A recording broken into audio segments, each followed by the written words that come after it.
Welcome to SIM-PAC Live. I'm your host Jeff Matthews, and today we interview Sophie Webb, the founder of Executive ESG and director at ESG Metrix. Sophie brings extensive experience in guiding businesses through the complexities of ESG, sustainability, and climate-related reporting and integration. Welcome, Sophie. Big week for you in the those in the ESG world. Tell us all about this new legislation. I think it's been keeping everybody on their toes for a little while now. It's some welcome news, that's for sure, especially for sustainability professionals across Australia. On the 22nd of August, the Australia Senate passed the new mandatory climate disclosure law, which is coming to effect on January 2025. This new legislation is introducing the sustainability and climate-related reporting obligations that closely align to the IFRS International Sustainability Standard Board disclosures. It's requiring businesses to disclose information on their climate-related risks and opportunities, but also including the greenhouse gas emissions that are going down the whole supply chain as well.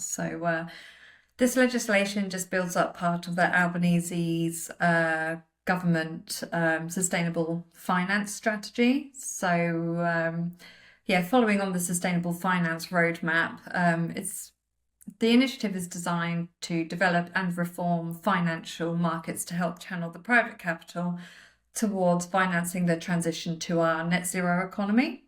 And there's obviously a few more other key objectives in that roadmap. But yes, it's including the establishment of the sustainable finance taxonomy and creating a labelling system for future sustainable investments as well.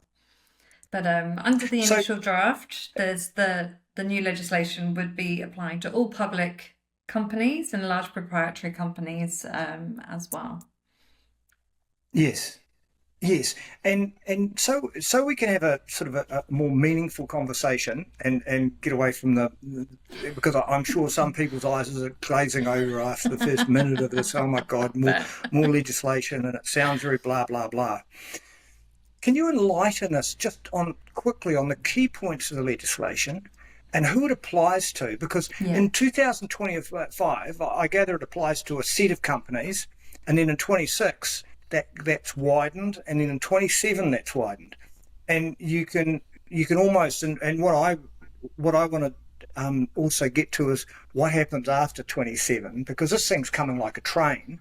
And so it's going to affect more and more people and more small, medium businesses. So understanding how the big boys have got caught up in this now and what they've got to do, it's quite a good juncture to actually take a stock and see what's coming down the pipeline. Yeah, absolutely. So initially it will be impacting the Group 1 entities. So they will first need to report on the financial year commencing, during January 2025 to the 30th of June 2026. We then have the Group 2 entities. They will have to start on the 1st of July 2026 to the 30th of June 2027. And then we have Group 3 entities who will be commencing their reporting on the 1st of July 2027. Ending June 28. But the Group 1, our first hot companies off the ranks, as it were, their consolidated revenue would have to be 500 million or more, or their end of financial year consolidated gross assets would be 1 billion or more, and they would have over 500 employees. 500 employees, yeah. Yeah, and they would also be the large NGAs emitters as well. Yes. Yeah. And to take that scale down in 26, it goes to 300 employees and scaling so we've got revenue. The consolidated rail revenue then drops to 200 million, and then employees are 250 more, and then other NGAs emitters as well. Yes. And it also includes asset owners as well of over 5 billion. Yes. Yeah. So and then in 27 it gets down to companies over 100 employees, which is That's going to right. be that's going to be in the medium enterprises, Yes. size enterprises. Yeah, it So is. yeah, yeah. So how big a deal is this legislation? I mean, if you're a business in Australia, you're a small to medium enterprise, and you're looking at the level of compliance you've got to do now. How and is this a moment in Australia's history where we are fighting the good fight against climate change and CO2, or is this a moment that we just add complexity to the compliance? I see this as a significant shift in how we've been tackling climate change and sustainability. I believe this move is bringing Australia more in line to the global standards, especially the EU's Corporate Sustainability Reporting Directive. And it's also highlighting expectations from the rest of the world that we need to get on board as well. We need to be part of setting that baseline and taking account for our social and environmental impacts as well. It's not just a compliance tool, it's an expectation that we need to get on board with the rest of the world. Yes. Yes, and I think I read a report about ambulance services, sustainability and ambulance services in the health sector in Australia just yesterday. Fantastic report, by the way, one of the most beautiful documents I've ever read on sustainability. And I had an interview with the author. It was great. But when they set out the climate risks associated with our health and how it would impact the ambulance service going forward, it was a real eye-opener for me to read. And so I guess this type of reporting for these big companies, it's sort of in the background. Oh, we're trying to be good, but actually when you come down to put the risks down, there are going to be substantial risks, and it's going to bring out, it's going to take away a cloaking of layers of sort of hidden things and actually look at the stark reality of what we face. Is that what you see as well? Yeah, absolutely. And it's an opportunity for businesses as well to provide that transparency of how their businesses and their operations are being run. I speak to a lot of companies across Australia who are doing some fantastic things within their communities and within the environmental and sustainability field. Yet their stakeholders and their shareholders have no idea about this fantastic impact. So I see it as a real positive aspect to be able to communicate more transparently with stakeholders. Yes. And do you see it in the future or even now changing the way we invest in companies? Because there is this stress on CEOs that they've got to plan for the future, the long-term future, the next 30 years. But they've got to report quarterly for the stock markets and for share prices. And that's got to be an uncomfortable place to live in. And I see this legislation as helping them because it's saying, well, this is not just because it's a CEO, wanting to do something. This is your company has to do something, and so. And I think, I think that's great. I think it's going to help that tension that's in the boardroom or in the CEO's room, but also for investors, it's going to help them look at companies where they're putting their money. Absolutely. And we're seeing it more and more already. So there's a lot of investors who are already tied up with legislation elsewhere. So they are having to look at sustainable investments. So they do have to meet a certain set of ESG criteria to be able to go ahead with the investment. And we're seeing that more and more, especially in our mining and our manufacturing, oil and gas industry. Is happening everywhere. So if you are looking for investors, I'm pretty sure that they'll be using an ESG screening application to review your business. Yes. Yes, and I mean I'm very aware as we talk about this red flow yesterday in Queensland. Applied for to be put under administration because they couldn't raise money, and and that's a pity because we do need more investment in the sector. So the average Australian on the street. In fact, I wonder. I was just thinking about the impacts of this on them, and I read somewhere that 50% of Australians go to work in a uniform, which sort of means they work for companies that are going to be above 100, and they're eventually those companies are all going to be rolled into this, and it will actually have an impact at some stage. Yeah, absolutely. It's going to impact the mum and dad businesses all the way up, obviously, to the tier one businesses. It will impact every business. We look at ESG or an ESG report almost as a business passport. So if you want to do business in the future, you're going to have your ESG credentials ready to go to be able to conduct your business.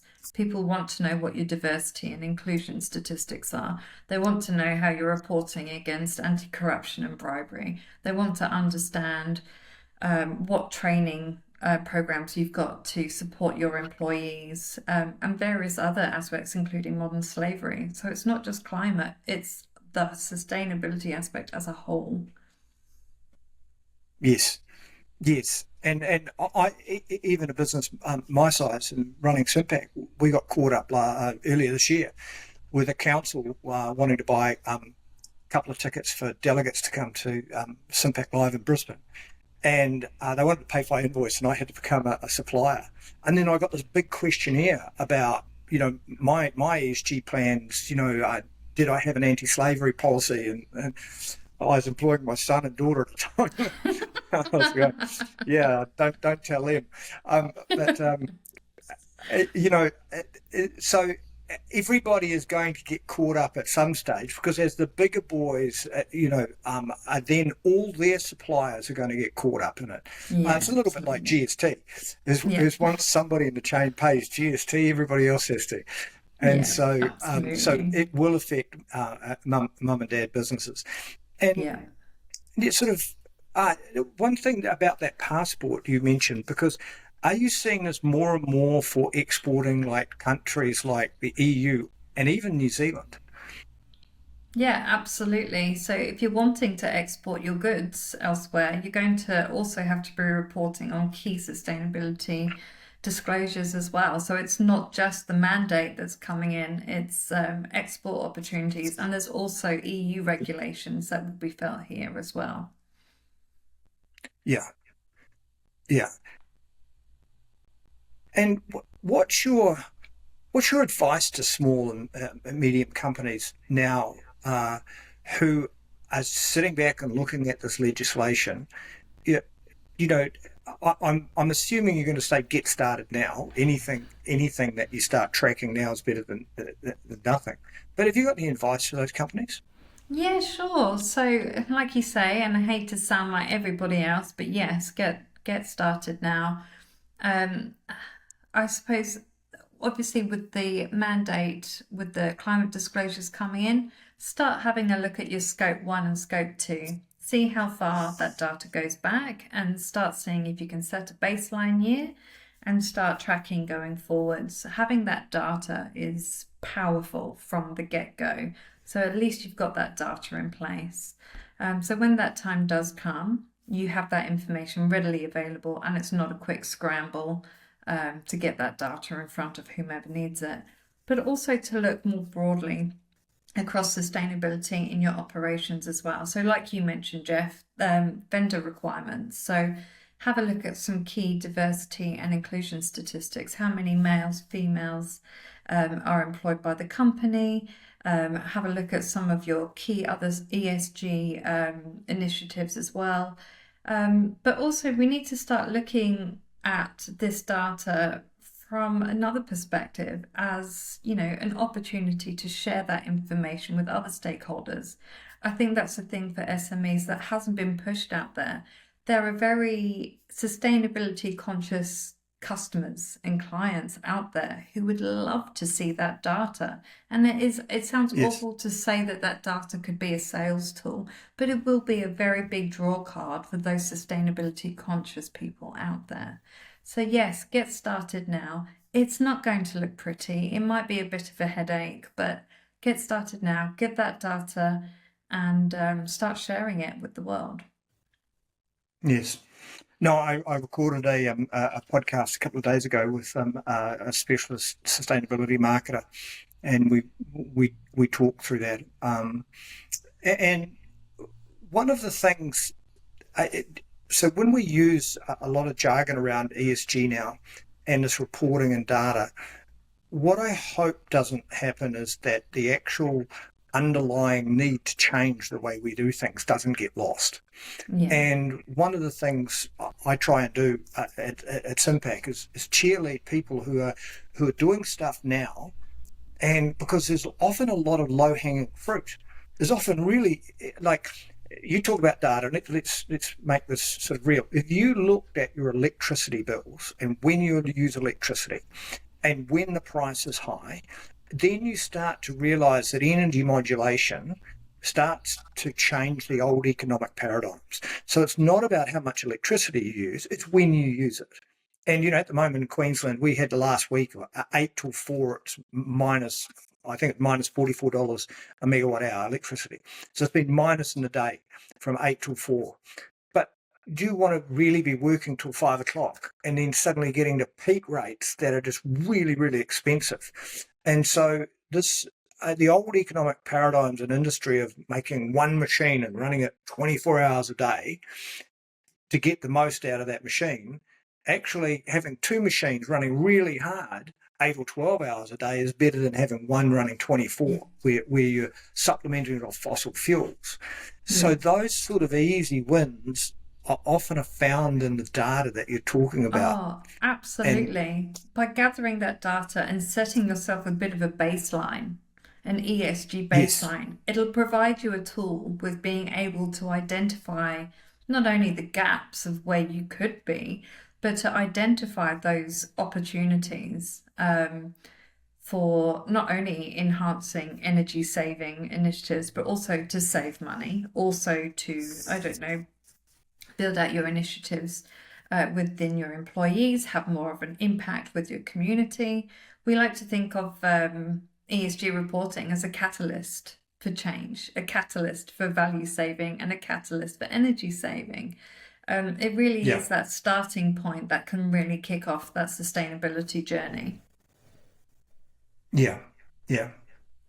Okay, well, thank you very much for coming on the show, talking about this important piece of legislation. It's a date we'll look back on. Maybe we should catch up in another year or so. I think we're going to catch up in Perth next year, and we should have another talk about it then, because it'll be interesting a year down the track, see what's happened to it, and also